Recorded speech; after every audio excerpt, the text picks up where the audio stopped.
Well, I was pressing too hard. uh, let's take a moment to look at this. I was pressing too hard and it broke.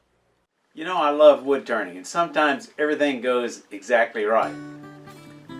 But sometimes it doesn't go right. And when it doesn't go right, it's important to stop and analyze, what went wrong. Back in my early days of wood turning, I took a bowl into for show and tell to a meeting where I'd used a recess. I'd used a tenon a few times with good success. I turned a recess and I blew the bowl off the chuck and tore out the part of the recess. So I took it in and asked for feedback from some of the more experienced turners there what went wrong, and the bowl went around and passed around. People said, well, it's this was too thin, or you should have been more dovetailed, and I got several comments like that. And then went to a British gentleman that sat behind me that turns out it was Alan Batty.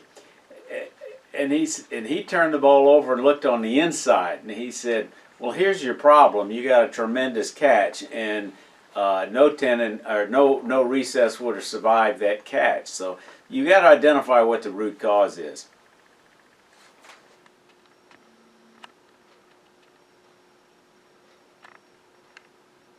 Stuff happens. That's on the way the bandsaw. I knocked off a can of this lithium grease, and it landed right on my wire that I plug into my camcorder for my remote viewfinder. Cut that thing right in half. So okay, I can easily splice that.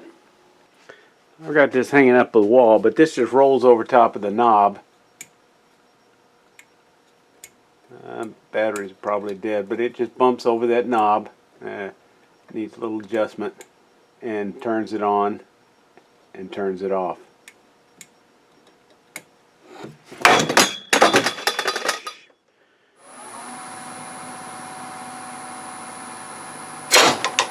Whoa.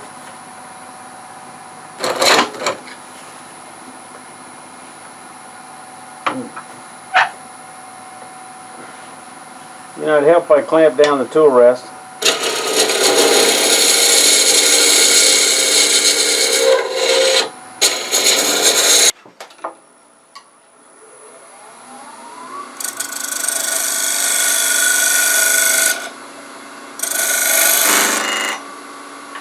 Bad about not fastening tool rest. Not a good idea. For a floor mounted model, I had a friend of mine that was moving and closing out his shop and made me an offer I couldn't refuse. The bad news is the tilting nut underneath here is frozen fairly stiff, so I may have to save that for another time. Let me give it one more shot.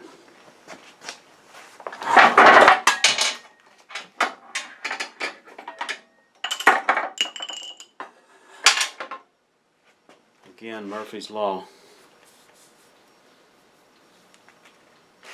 And another scratch.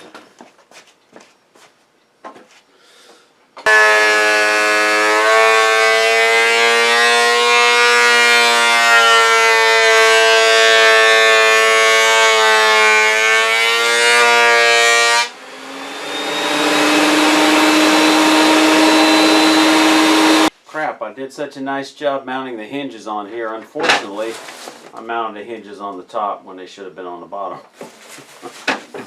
Even when I get the hinges on the right side, I wound up having to shift around a couple of times and readjust the hinges and fill the holes left behind. Bamboo skewers wound up great for this.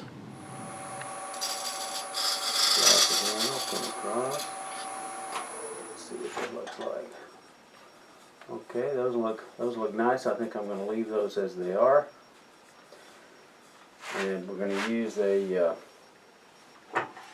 Scotch-Brite pad, get rid of those frizzies. And I'm going to use one of these dollar store pads that my buddy Mark Palma gave me, that he uses, that he gets from the dollar store. Whoop, better hold on to it. Alright, I'll get that later. Let me get the model tried and true. Just hold on a little tighter. what I like to do is examine the piece and think about on these wing bowls where I'm going to put the bowl, and then I usually grab a template. This happens to be a 6-inch, which I think is a good fit, and I look for what I feel like is the best area, which I think is this one right here. And we're just going to kind of mark center, draw around the edge.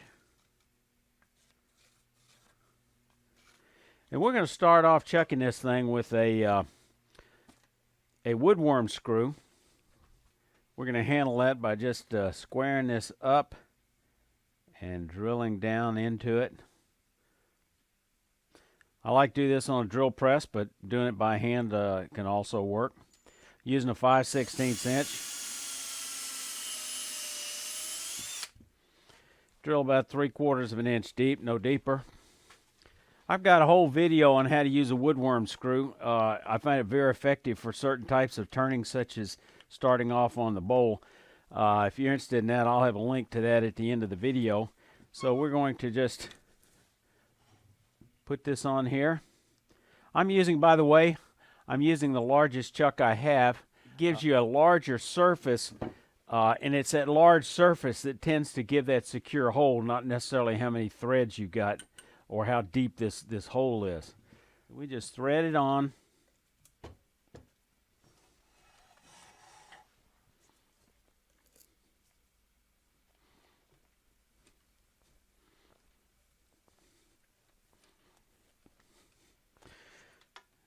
Then I put the spindle lock on and turn it a little bit more until it's tight.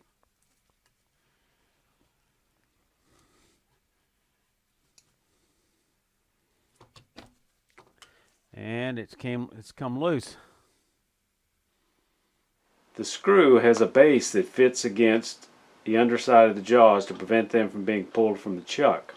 They also have 4 grooves or flat areas for the jaw slides or chuck jaws, or both, to fit against to prevent them from twisting and coming loose.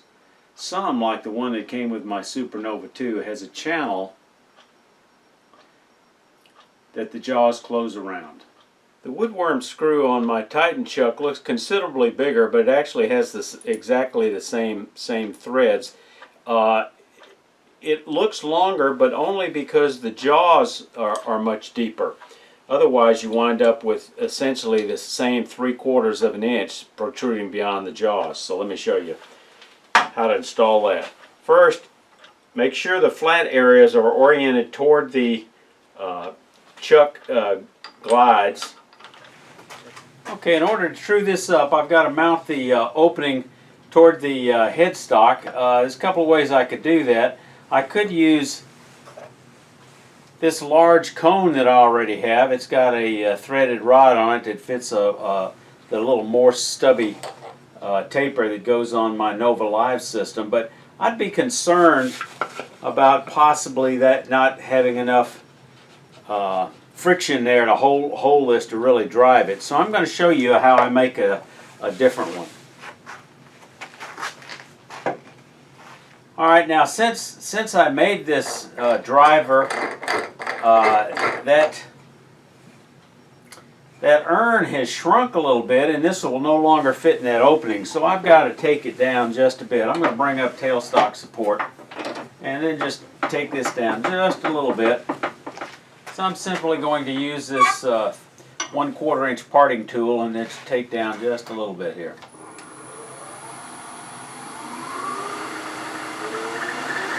I got the speed up to about 2,000.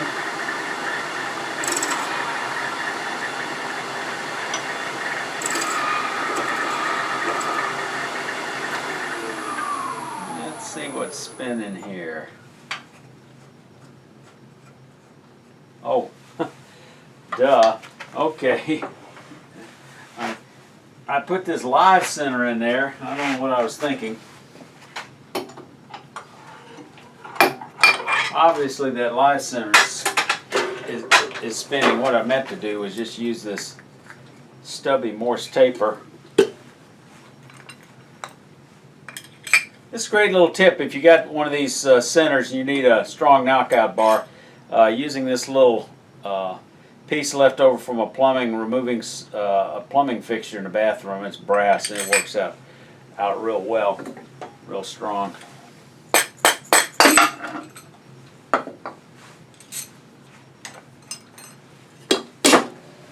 So now I've got this stubby Morse taper, and it'll go right into the headstock and drive this without any problem.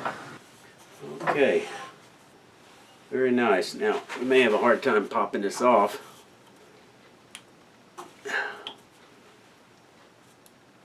But maybe we can do it this way.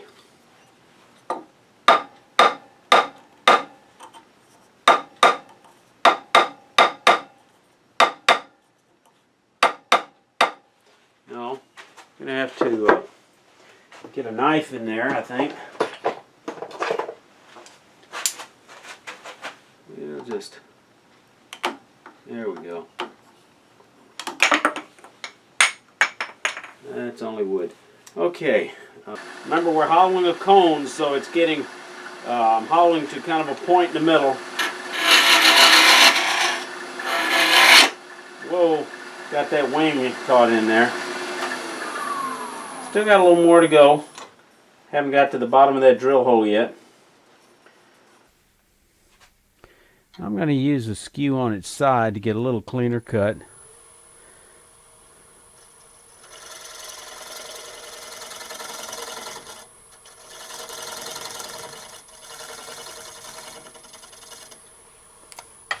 I had to go maybe a 1/16 of an inch, 30/2 of an inch deeper, and I think that'll do it.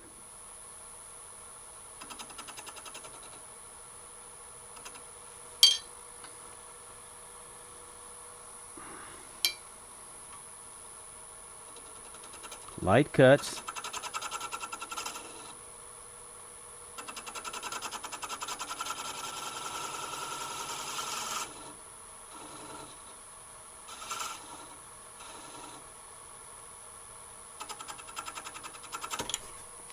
Whoa. Yeah, that happens. No problem. We're just going to put a little tongue hole on it.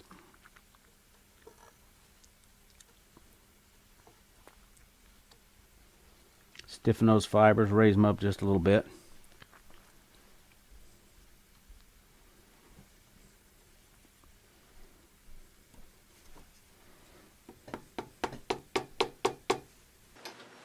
Use the skew to part it off. I'm going to come back a little ways, give myself some room to get down in there, because I know I need that room.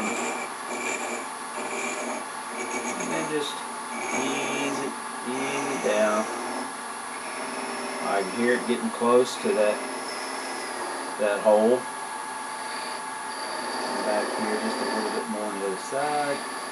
And hopefully, let's see if we can get this thing to drop right in my hand so I don't have to go chasing it across the floor. I haven't caught one yet. So the first thing I'm going to do is make a parting cut real close to the roof line that'll fit. Then I'm going to figure out how to reverse chuck this thing to get this tenon a little longer and the same length. So we'll just go ahead and start with that.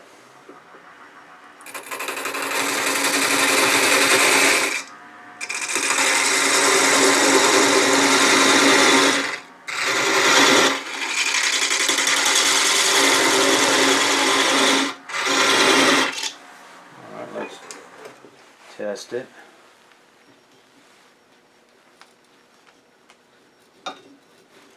I'm pretty close. I think I'm close enough now to figure out how to reverse it. Oh no! I blew off the top. Crap. Alright, let's make another one. So I'm hoping there'll be something in these bloopers, fails, and mistakes that I made that you'll learn from. And one of the most important things I'd remind you is always wear face protection. What's the funniest moment that's happened in your wood turning? And what mistake have you made that you've learned from? Leave it in the comments below. Mistakes happen. Learn from them. Always wear eye protection. Y'all stay safe. Come on back here.